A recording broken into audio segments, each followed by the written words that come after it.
Welcome to Graygarden, darling.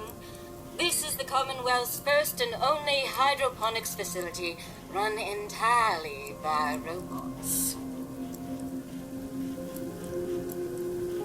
There's not even one person here?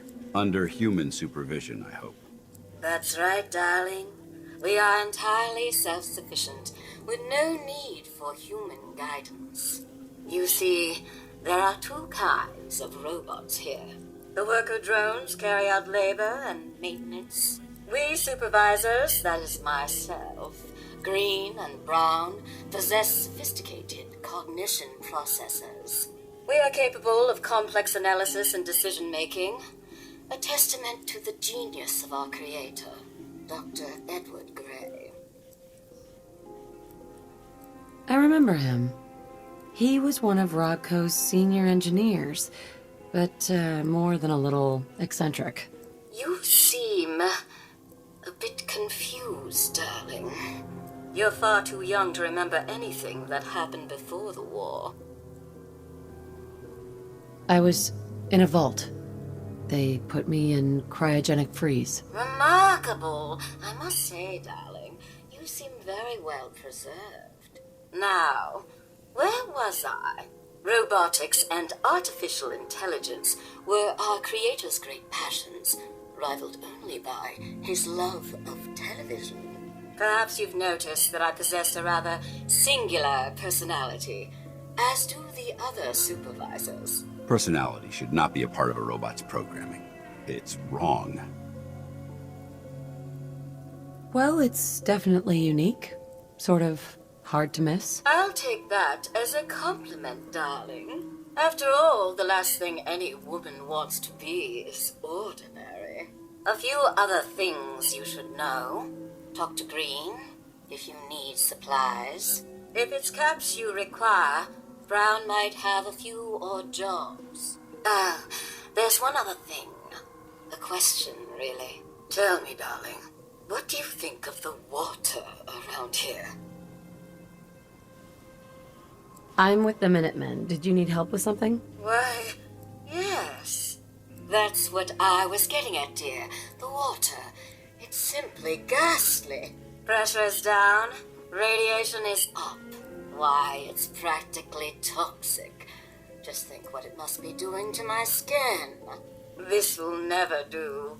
If you Minutemen can lend us a hand, I'll be eternally grateful. What do you need me to do? Most of our water comes from the old Weston plant, south of here.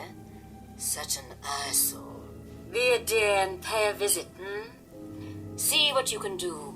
Maybe tidy up the place. It must be filthy. If you can get it working again, I'm sure I can come up with something for you.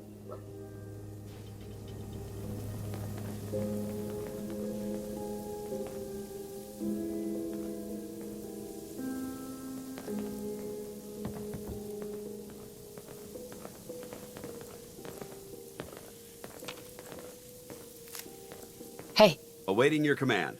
Paladine Danse. Would it be possible to speak off the record for a moment? Off the record? That's not like you, Danse. Which is why this is going to be difficult to say. So I'd appreciate it if you bear with me. When you were first placed under my sponsorship, I had some serious reservations about it. Despite all that, this has turned out to be a rewarding experience. For both of us.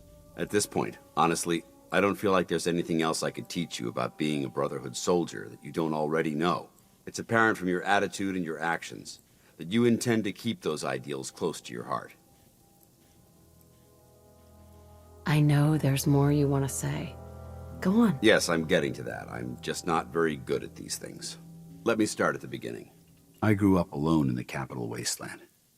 Spent most of my childhood picking through the ruins and selling scrap. When I was a bit older and had a few caps to my name, I moved into Rivet City and opened a junk stand.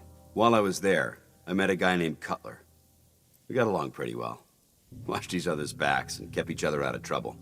When the Brotherhood came through on a recruiting run, we felt like it was a way out of our nowhere lives. So we joined up.